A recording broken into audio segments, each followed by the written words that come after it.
You are listening to the Sports CDP Crash Course, your go-to podcast for all things sports related.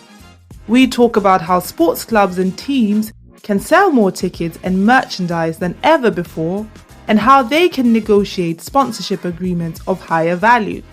We also champion women's sport and discuss how data and innovation can help bring equality to the sports industry. We have interviewed industry leaders who have worked with the likes of the NFL, FC Barcelona, Women in Football UK, FIBA, the Davis Cup, just to name a few. So don't miss out. Listen to today's episode. Our next guest is a product designer with a rather unconventional background, having completed an MA in diplomacy with a focus on gender equality, and then working in business development for creative agencies in the Omnicorn and BBC networks. Sahaj Shah combines policy and business strategy within her design role in sport. Sahaj recently led Areto Lab's 2022 research report about online abuse in women's sports, collaborating with a former New Zealand football fan to produce a 6-step action plan that helps organizations tackle this problem. Sahaj is also a part of the Sports Pro Media New Era program, and today we get to talk to her about all of this and more. Sahaj, welcome to the podcast. Thanks, Lorraine. Thanks so much for having me. It's such a pleasure to be here. Before we begin, we like to start off our sessions with an icebreaker. Are you ready for that? Absolutely. Let's go for it. What's your favorite quote, expression, or motto, and why is it your favorite? That's a good question. It tends to change from time to time, but I think at the moment I'd go with done is better than perfect. As a designer, that really hits close to home. You know, you can iterate and iterate and iterate and just not put something out soon enough to get the feedback that it needs. So yeah, I'd say that's it for me. Done is better than perfect. And that's a quote by Tony Hsieh. I believe he was the original person to say that quote, because I did a case study on Zappos, the company that he co-founded. So yeah, that's a really cool motto. And you are a self-described product designer with a rather unconventional background. I am very curious about this, and I'm sure the listeners are too. So please tell us more about your background. It's definitely unconventional. I'd say that I was always trying to move the dial forward on equality. I got a master's degree in diplomacy to help me do that. And a mistake that I think a lot of us make is thinking that wanting something bad enough is enough. The reality is you need to actively build certain skills to make any sort of impact. So working in business development then taught me how business works, how to structure and present initiatives to stakeholders, and that was really invaluable. But from very early on, I also found design to be extremely gratifying. So I took the mission that I was initially aiming towards in university, and I found an outlet for it in tech. I'm really stuck on the just because you want it bad enough does not mean that's enough, you know? I think that's quite powerful. Yeah, we really need to build skills to do things, to, you know, constantly be refreshing and iterating on that toolbox, so to speak. And sports, what led you to the sports industry? Did you always have a passion or an interest for sports?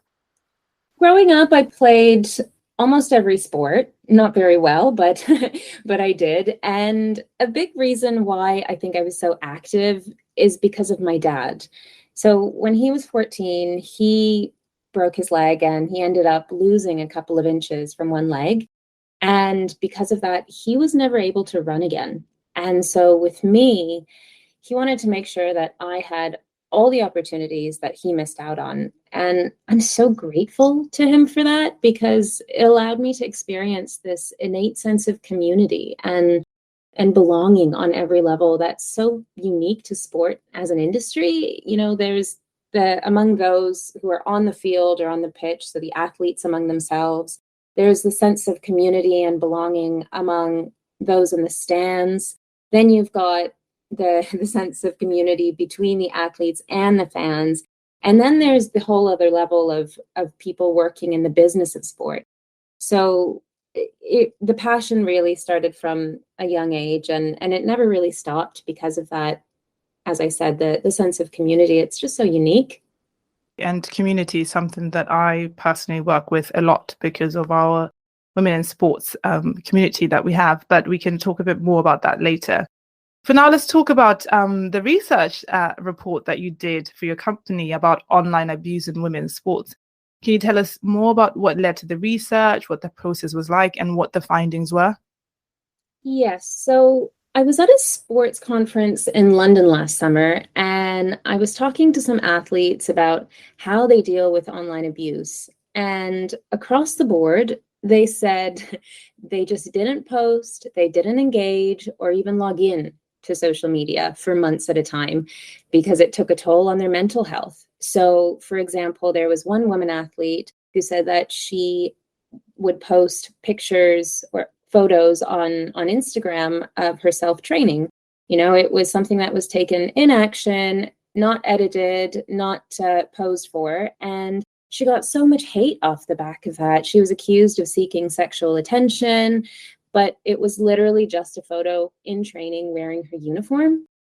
And this was, you know, just one example of so many. And I am a big believer in data as a force for public good. You know, hard numbers can help us talk through sensitive topics in a much more objective way. And we're only just starting to talk about physical abuse openly in sport, and the online space is even newer. So I totally understand it can be quite intimidating to even know where to begin. And so this report, it's called The Toxic Cost of Success. It was published to make that social media experience of women athletes much more transparent so that stakeholders can understand the problem better and then start to do something about it. So we focused on the UEFA Women's Euros and also the Wimbledon Championships from 2022. And with the Euros, the main finding was that the bigger the spotlight you have, the higher volume of abuse overall. And for that tournament, we focused on the England Lionesses because we found 88% of all the comments we tracked mentioned that specific team. And of all the abusive comments towards that team, 38% were identity attacks. So that includes racism and sexism and anything about gender or transphobia or homophobia. And also going further than that, in their team, the 5 athletes with the highest volume of mentions overall out of everyone else in the team got 62% of all abuse towards the team. That's a very big number, and I think that speaks volumes. We found something similar with Wimbledon, but with that tournament, we were able to compare the data between the men athletes and the women athletes. And there were 2 core things we found there. One was that identity attacks represented the largest disparity of abuse among women athletes versus men athletes. So the women athletes received a 2.6 times higher proportion of identity attacks compared to men athletes. And the second point that I want to make there is that while men athletes received a higher volume of abuse, the most abused woman athlete received a 3.5 times higher proportion of identity attacks compared to the man athlete with the highest volume of abuse. That's absolutely awful because I'm guessing like a typical example for football would be like saying, oh, Cristiano Ronaldo, you were very rubbish at this game. And then turning around and saying to Megan Rapinoe that you are that, oh, you're this and this and this, you're a woman, so you're like this, you're like that. So it's like going just beyond the game kind of thing, right? And to just personal attack on the person. Absolutely. And that's not to say that men athletes don't get that kind of abuse. They do. Mm-hmm. But women athletes get a much higher proportion of attacks just for being themselves. Yeah, yeah. So then what are the implications of your research on various industry stakeholders? Is there anything that can be done to ensure that women are not being abused online just for simply being women? Yes, great question. With marketing teams of the rights holders, leveraging athletes as influencers to help grow the club's audience is becoming a more and more common trend and strategy. But as we've seen from the data, the bigger the spotlight, the more room there is for abuse. So not only does that make your athletes less likely to post regularly on social media to help grow your club's following and audience, but it also makes people from certain backgrounds feel unsafe or unwelcome to engage with your brand's online community. Off the back of that, there are a number of things that can be done, but on the most simple, straightforward level, one thing you can do is just monitor your channels regularly. Whether you do that manually or you use a tool to help you do that at scale, if there's a trend around a certain kind of language, so for example, it could be transphobic language, homophobic language, sexist language, your marketing and DEI teams can then find those trends, work together to educate audiences based on that. And monitoring is one thing, and I think that's the starting point for any rights holder. But the next step after that is to also take action on abusive comments. So again, you can do that manually to start off with, or you can use a tool. But helping your athletes to feel safer and more confident in advocating for your brand without worrying about having to deal with abuse, that will do wonders. And at the same time, your brand feeds will be more inclusive to diverse audiences. And you're going to see fans starting to follow you and come to your games and advocate for you from all walks of life that you never would have imagined. Isn't it crazy, though, that the same sort of community that will give you that huge sense of belonging and identity is the same community that will make you feel bad for being who you are? And I know, of course, like this by no means means that the whole entire community, sports industry community, is homophobic or like racist and all that kind of stuff. But it's crazy just to think that within that community of people that just make you feel at home, feel like you belong, and feel a sense of pride, that there would be people that would make you feel the exact opposite. I find that that dichotomy just so incredibly baffling. Yes. I think sport is just such an emotive industry. And because of that, people get very passionate about the teams and the athletes that they support. And because they feel that passion, they can feel the need to vocalize certain things. And when there is that level of passion involved, especially when there are then rivalries as well between athletes or between teams, that spills over into the fans and the audiences. And it can be hard sometimes to find the fine line and the balance between that. So having tools in place or processes in place to help tackle that, because it will happen. It's an emotive industry, as we said.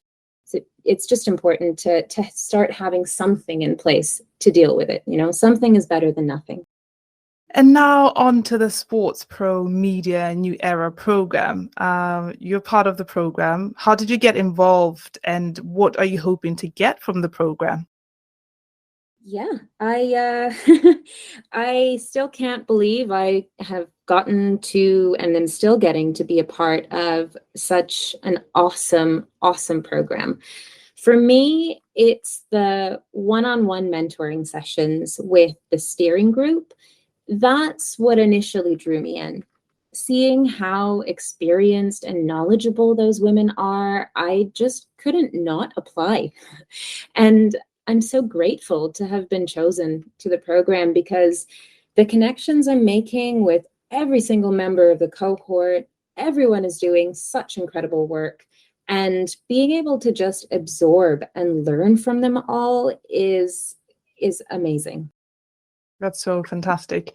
And going back to something that you mentioned earlier about community, and I guess like the New Era program as well, is it's having that community, right? The community of peers, but also the community of mentors that you can sort of not necessarily model, but learn from and have their support and kind of the extra sense of I've got this, I've got tools, and I've got people I can lean on, that kind of stuff.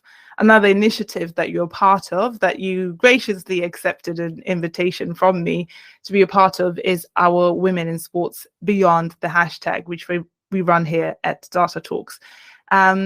What attracted you to this initiative, and what do you think is the significance of having female-led community initiatives?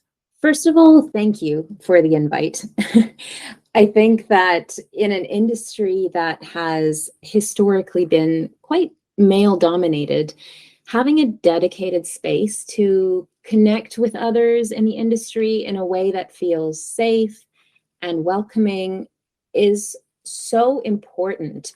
It allows us to break down our walls that become barriers for us, to talk to other people and to open up and learn and pass on, our experiences among each other. And again, I'll go back to that point about saying that it is such a safe and welcoming space. And that is, I think, the most important thing beyond anything else. Safety is like the foundation of self-expression or growth or anything, in my experience anyway, that and I've had the same experience here just joining the company Data Talks, that it just felt so safe that I was able to then express myself, express my gifts, express my ideas, and just have them super welcomed and kind of grow from that process. So it's fantastic to hear that you feel that the platform that we provide with our Women in Sports Beyond the hashtag community is a safe environment. 100%. The psychological safety is very much appreciated. So thank you again for the invite. And of course, if you're listening, you're more than welcome to join our Women in Sports Beyond the hashtag community. I will link the platform in the description. But Sahaj, what impact are you hoping to have on the industry, let's say in the next 4 or 5 years?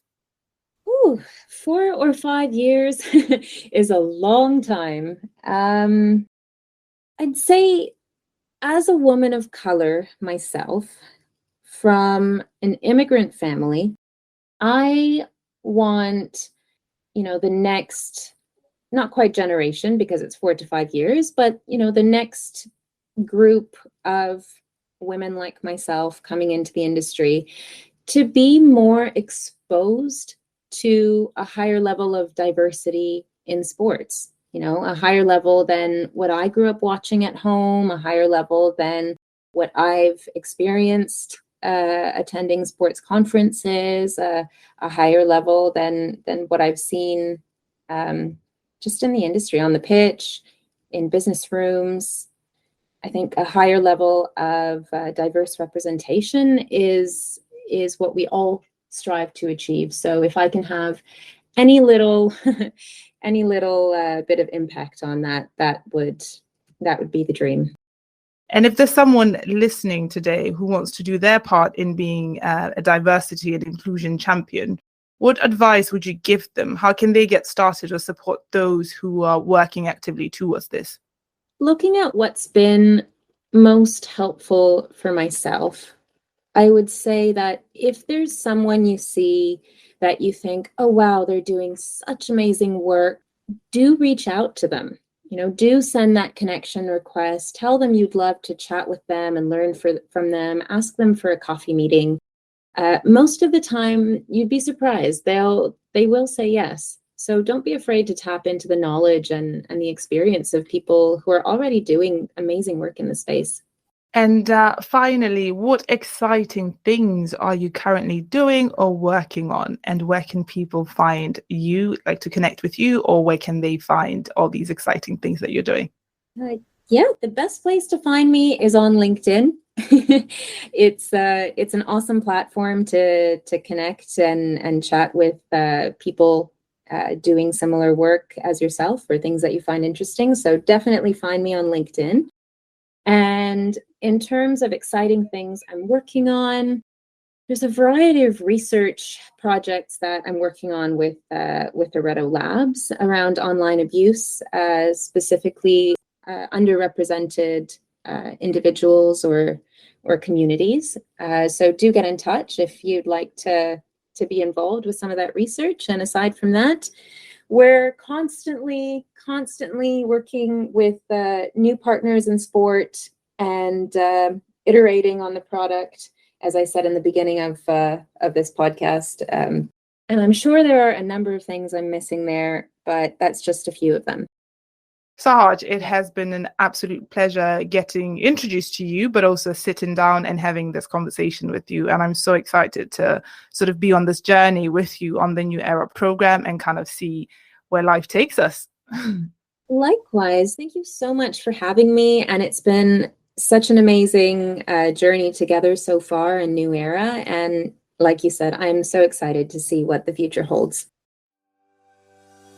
If your goal is to get more supporters, superior sales, and real revenue, then visit our website at datatalks.sc and fill out our demo form to experience firsthand how we can help you. Data Talks, more supporters, superior sales, real revenue.